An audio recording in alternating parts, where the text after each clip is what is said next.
Have you ever come home expecting love, but instead, betrayal was waiting for you at the door? That was me, Morgan Blake, 32, senior financial analyst, finally back from 2 relentless years in Europe. I pulled into my parents' driveway, ready for hugs. Instead, I saw an empty garage. My Dodge Challenger, my pride, my joy, the car I bought with my first big bonus, was gone. At first, I thought it was stolen. My pulse raced. But when I asked, my mother looked down, my father shifted nervously, and my sister Kara couldn't meet my eyes. Finally, Dad muttered, "We had to take care of some things." That thing was a $45,000 pawn ticket with my forged signature. My name is Morgan Blake, 32 years old, senior financial analyst. On paper, my life looks sharp, career on track, well-traveled, financially stable. But behind all that, a lifetime of being second best.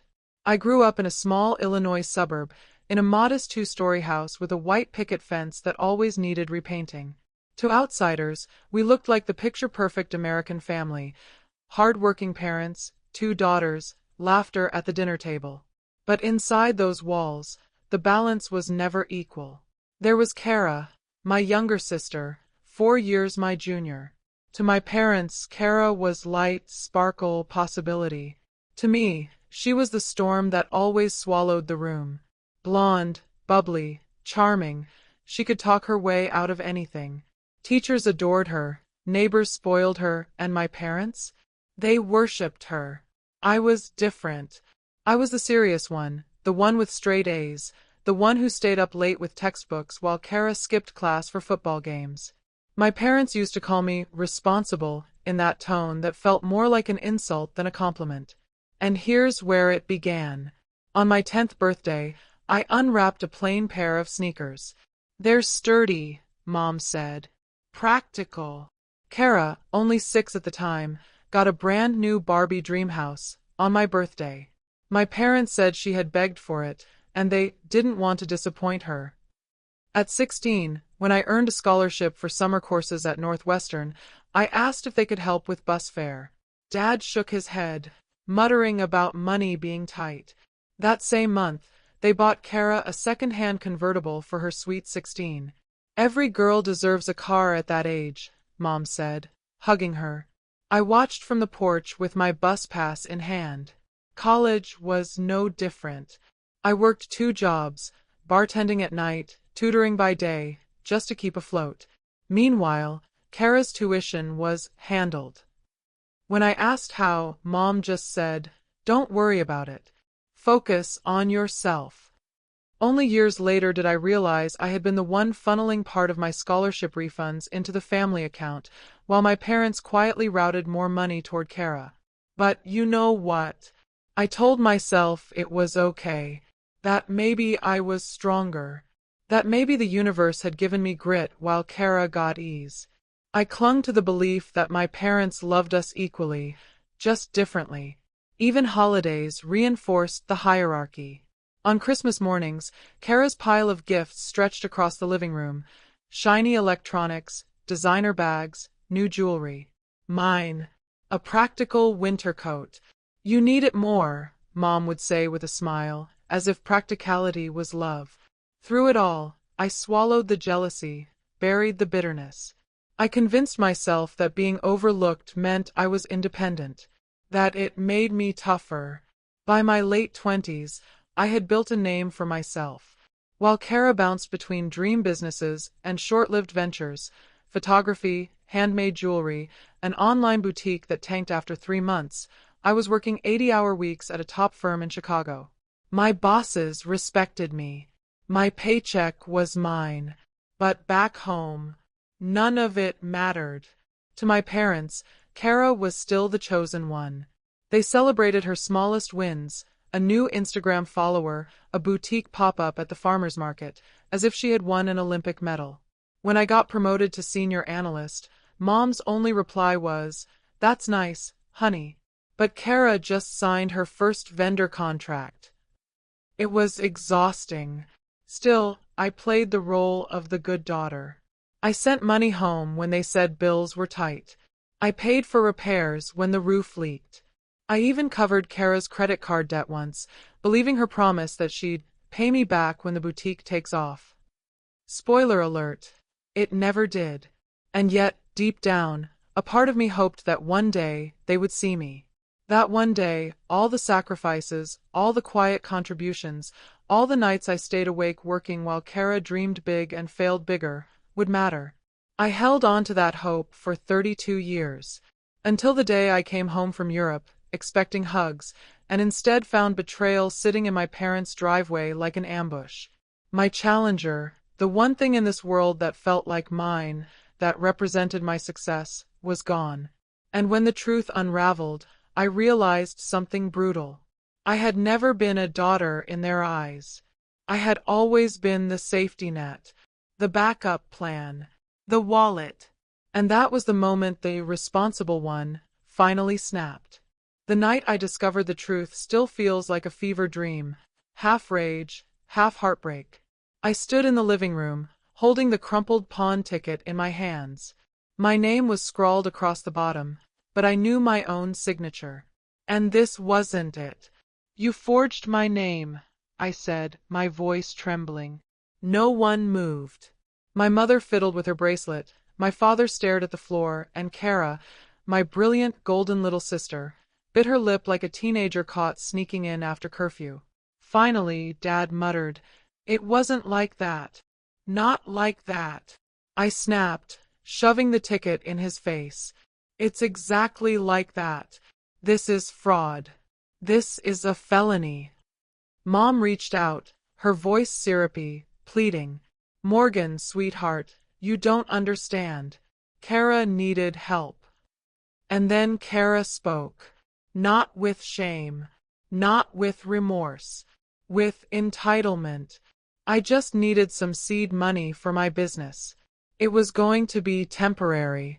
Once it took off, I'd pay everything back." I laughed. Sharp. Bitter. "Your business? You mean the boutique you run from Instagram? The one where half your inventory is clothes you bought on credit?" Her face reddened. "It's a startup. You wouldn't understand. Not everyone wants to sit in an office crunching numbers." "No," I shot back, "but most people don't commit fraud to fund their pipe dreams." The silence afterward was heavy, choking. Then my father, the man I had looked up to my entire childhood, the man who taught me how to change the oil in my first car, looked me dead in the eye and said the words that broke something inside me forever. "Your sister needed a chance. We just thought you could afford it." Afford it. As if my hard work, my late nights, my sacrifices, my very life, was a bank they could dip into whenever Kara wanted to play entrepreneur. My chest tightened. "So you stole from me. You stole my car, my Challenger, and pawned it like it was yours to give." "Don't say it like that," Mom whispered. "We're family. Families help each other."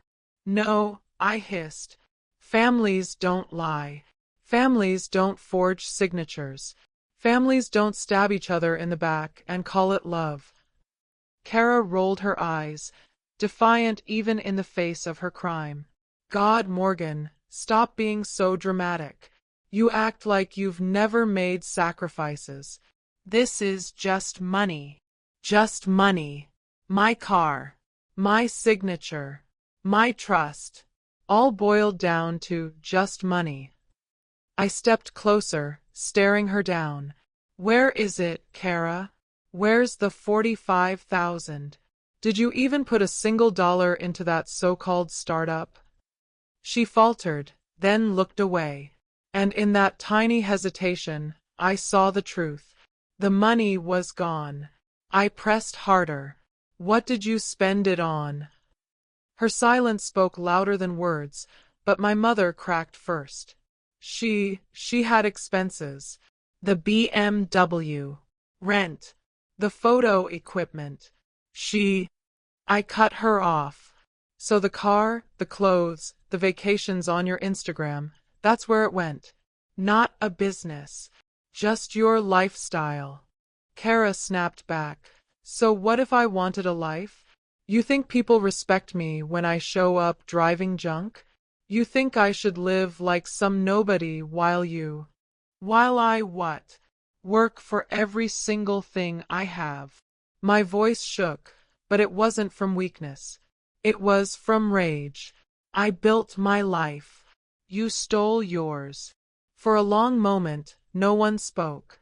I could hear the clock ticking on the wall, each second pounding into me like a drumbeat. Then, with a calm I didn't even recognize as my own, I said, "You have 30 days. 30 days to get my car back. Or I go to the police. I'll press charges. And I won't care if they take all of you down with her." Mom gasped. "Morgan, you wouldn't. You'd ruin your own family."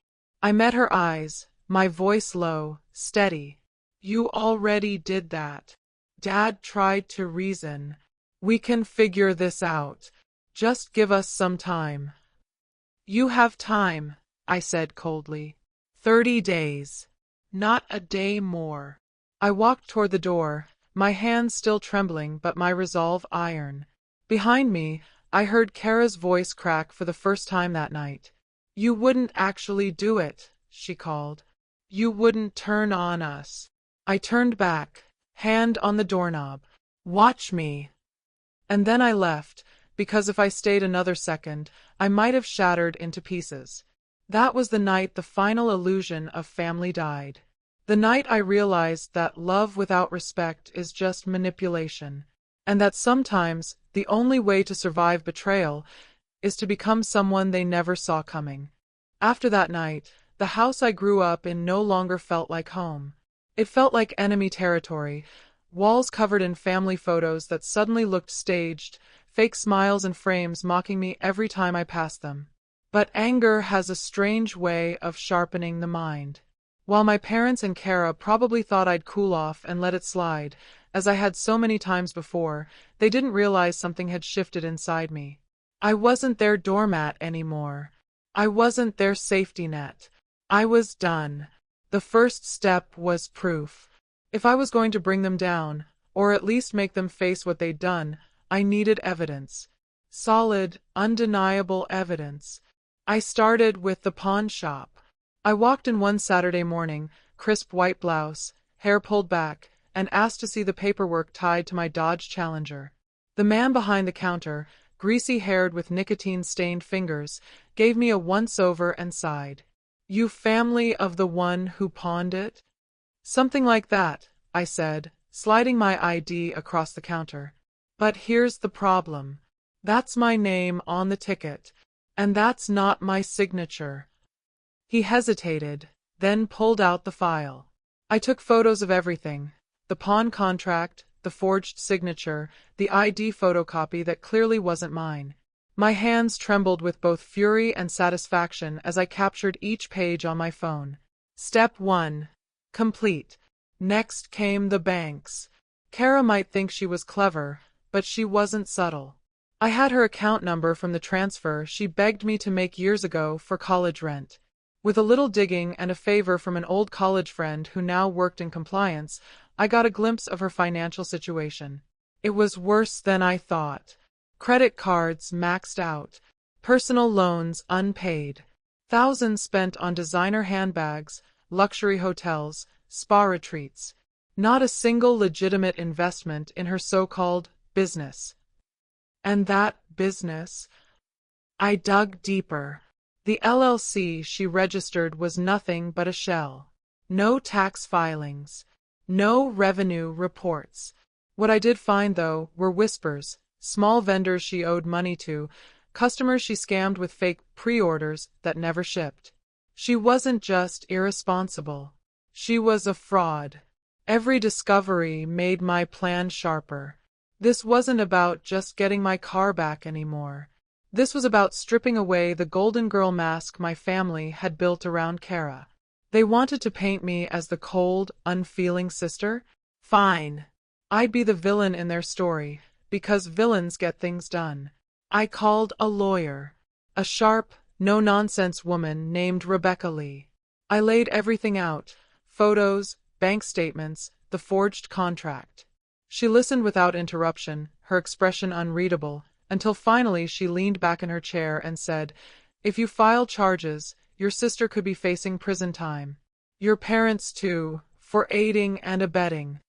I nodded slowly. "Good." Rebecca tilted her head. "You sure this is what you want? Families don't come back from this."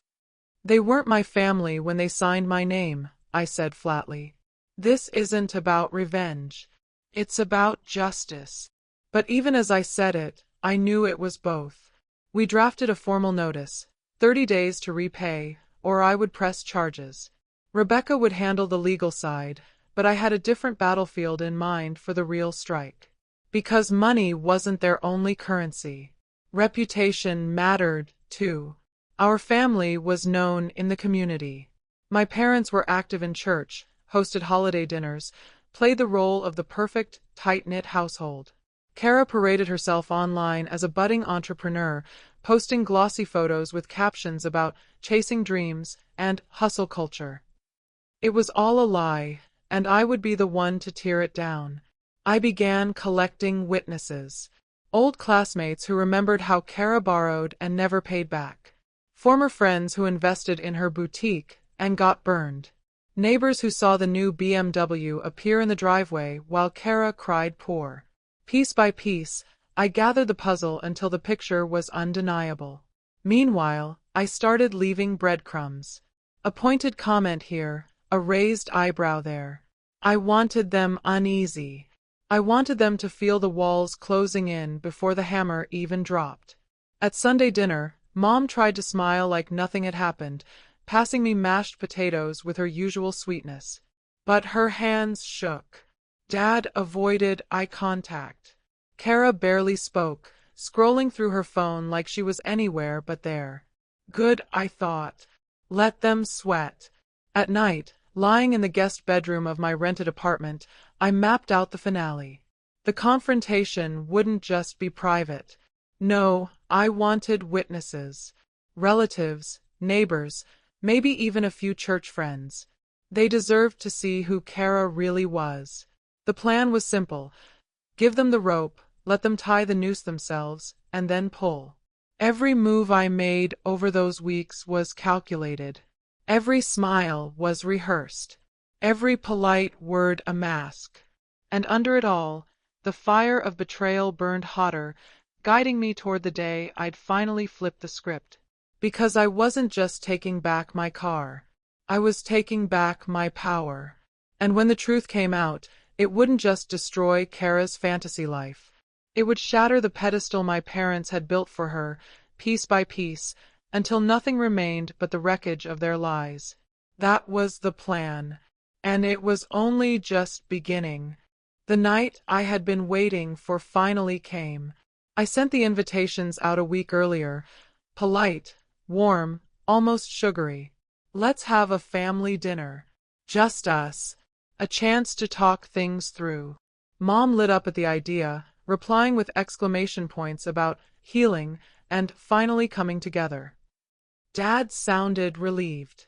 Kara, of course, texted back a curt, "Fine." What none of them realized was that I wasn't planning a reconciliation. I was staging an execution. The table was set with Mom's best china, candles flickering in the center, roast chicken steaming like it was Thanksgiving. They walked in smiling, nervous but hopeful. I wore a calm expression, even though my pulse hammered in my ears. We ate. Small talk, forced laughter, the clinking of silverware. The air was thick with tension. Finally, I set down my fork, wiped my mouth with a napkin, and pulled out the thick binder I had prepared. "This," I said, placing it on the table with a heavy thud, "is the last gift you'll ever get from me." They froze. Kara rolled her eyes. "Oh God! Here we go again." I flipped to the first page. The pawn shop contract. The forged signature. Side by side with my actual driver's license signature. The difference was glaring. "Recognize this?" I asked, my voice ice. Dad cleared his throat. Morgan, we already explained. No, I cut him off, slamming the page down. You lied. You stole my car. You forged my name. That's fraud. That's a crime. Mom's eyes darted to Dad, then back to me. Sweetheart, we were desperate. Kara needed. I snapped to the next page. Kara's credit card statements. Tens of thousands in spa days, handbags, hotel stays. Highlighted in yellow neon proof of her so-called business expenses. Needed. I spat. She wasn't building a company. She was buying Chanel. And you knew it. Kara's face flushed crimson. You don't know what you're talking about. Those were marketing. Marketing. I barked out a laugh. Funny, because the IRS didn't think so. Her head snapped up. What? I slid the next document across the table. An email confirmation. The one I sent anonymously to the IRS tip line, with attachments proving her business was nothing but a personal spending account. Meet your new business partner, I said coldly. The federal government. Kara shot up from her chair, knocking over her wine glass. Red liquid bled across the tablecloth. You, her voice cracked with rage. You reported me? I didn't ruin you, Kara, I said, my voice low, steady. You ruined yourself. I just stopped covering it up. Dad slammed his fist on the table. Enough. This is family business. We don't drag outsiders into it. I turned slowly to face him, then pulled out the next set of pages, emails, screenshots, proof that both he and Mom had known about the pawn contract, that they'd chosen to stay silent. Outsiders. I said, my words sharp as glass. You stopped being my family the moment you signed my name without asking. You chose her. Again. And again. And again. The room went dead quiet. Mom's lip trembled. She reached across the table, tears pooling. Morgan, please. We made mistakes. But we're still your parents. Can't we fix this? I let the silence hang, then slid the final envelope across the table. Inside was the deed to my brand new apartment. In Portland. My name alone on the ownership papers. I already fixed it, I said, my voice final. With the money I saved by cutting you off, I bought myself a new home. Far away. From tonight forward, I am no longer your safety net. No more loans. No more bailouts. No more second chances. Kara shrieked. You can't just abandon us. We're family. I looked her dead in the eye.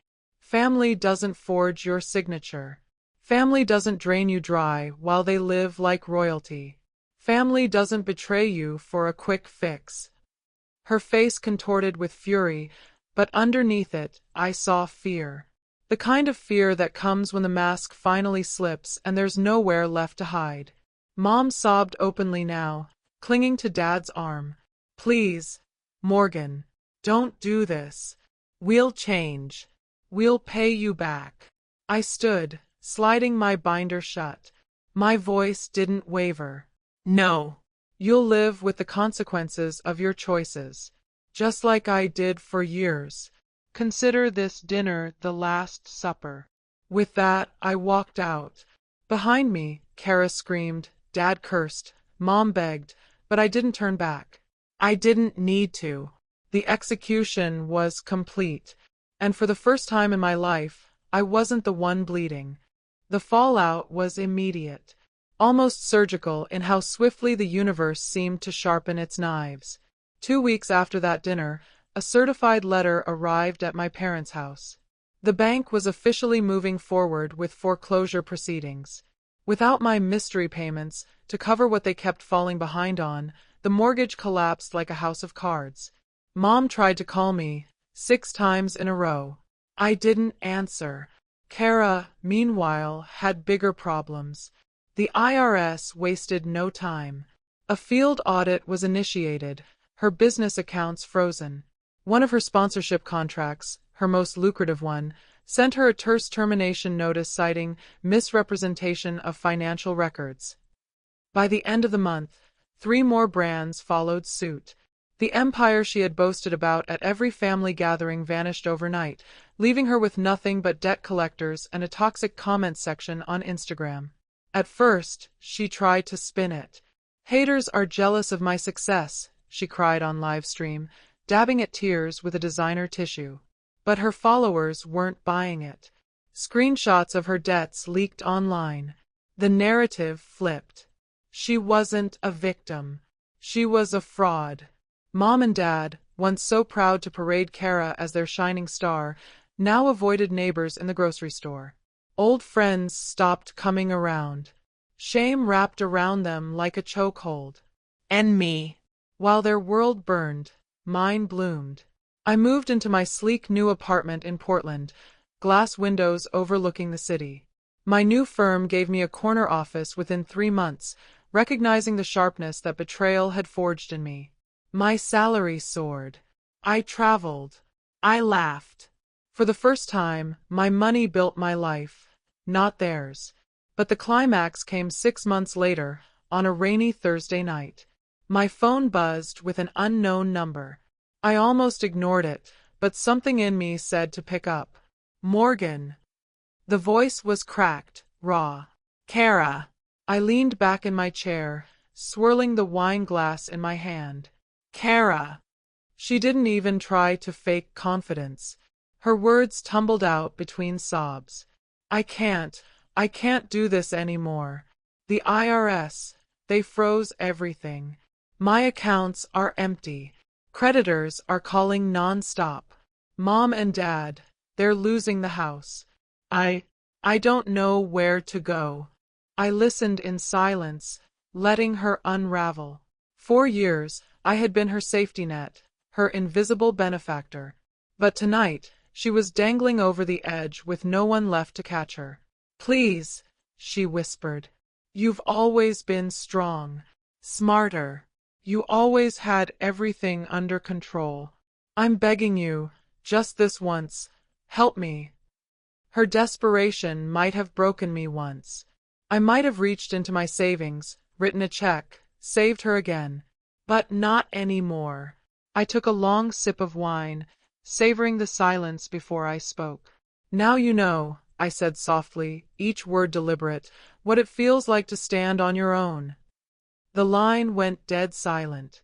No sobs, no excuses. Just silence, like the final nail being driven into a coffin. I didn't hang up. I let her sit in it, the truth echoing, that she had spent her entire life cushioned by my sacrifices, that she had mocked my discipline, exploited my loyalty, basked in my parents' favoritism. And now, stripped of the illusion, she was nothing but ordinary. Ordinary, and alone. Finally, she whispered, broken, "I hate you." I closed my eyes, exhaling slowly. "No," I said. "You hate yourself." And then I ended the call. That moment wasn't loud.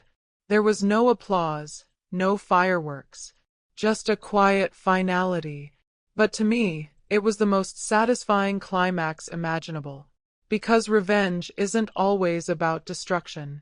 Sometimes it's about subtraction.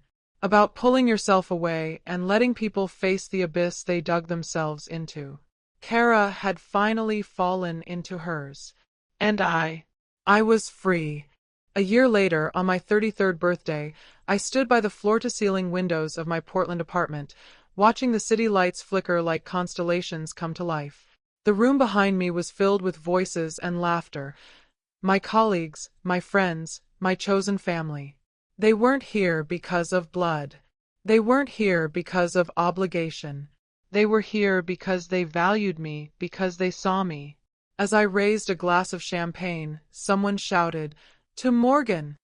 And for once, the toast wasn't sarcastic, wasn't begrudging. It was sincere. I thought back to where I had been just a year ago, trembling in my parents' driveway, staring at the empty garage where my Challenger had once sat. The betrayal had nearly broken me. But now, that pain felt like a distant scar, faded, but permanent enough to remind me who I was and what I had survived. My parents hadn't called. Not for my birthday, not for the holidays. The foreclosure had gone through. They'd moved into a smaller rental outside town, stripped of their pride. Kara, from what I heard, was back at square one, working part-time at a boutique, her once flashy Instagram now abandoned. People said she barely left the house anymore, humiliated by the fallout of her own making. And here's the strange thing, I didn't feel triumphant about their downfall anymore. The satisfaction had burned hot at first, but a year later, what lingered was something quieter. Acceptance, distance, freedom. I used to think family was everything, that blood ties were chains you could never break. But I learned the hard way that sometimes those chains are the very things holding you down, drowning you. Now, I no longer carried their weight. My money went into my investments, my travel, my joy. My time went into relationships that poured back into me. I'd taken up running again, something I abandoned during the years I spent fixing other people's mistakes. I was healthier, lighter, like I'd been given back the years I'd lost. At that birthday party, one of my friends leaned close and said, "You know, Morgan, you're the strongest person I know. Not because of what you did to them, but because you finally put yourself first." Her words sank into me like sunlight after a storm, because that was the truth. My revenge hadn't been cruelty, it had been clarity. I didn't ruin my family. I simply stopped rescuing them. And when the safety net was gone, they crashed into the consequences they'd always deserved. Later that night, after everyone left and the apartment went quiet, I sat alone with one last glass of champagne. I thought about the little girl I used to be, the one who always tried harder, who accepted the smaller gifts, the lesser praise, who swallowed her hurt because she believed one day, if she gave enough, she would finally be loved equally. That girl had died the day my parents forged my name and pawned my car. And in her place stood me, the woman who refused to be erased. I picked up my journal and wrote the words I'd been carrying for months, the words that felt like the final exhale of a long, suffocating breath. I am not their safety net. I am not their scapegoat.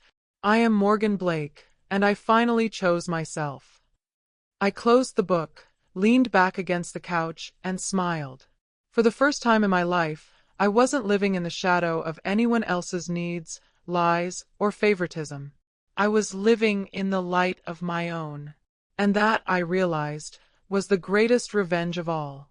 This isn't just a story about a car, or even about $45,000. It's a story about worth, about respect, about how far betrayal can cut when it comes from the very people you thought would protect you. Because let's be honest, money can be replaced, cars can be bought again, but trust, once it's shattered, it's never the same. And the hardest truth to swallow is this: sometimes the people who hurt us the most are the ones who share our last name. Morgan's revenge wasn't about destruction. It wasn't about cruelty. It was about reclaiming power. By refusing to be used again, she forced her family to stand on their own, and finally proved that her value could not be stolen, forged, or ignored. So now, I turn the question to you. If you were in Morgan's place, what would you have done? Would you have forgiven? Or would you have walked away? Drop your thoughts in the comments. I want to hear your perspective. And if this story struck something in you, don't forget to like, subscribe, and share. Because sometimes, the sweetest justice isn't revenge, it's choosing yourself.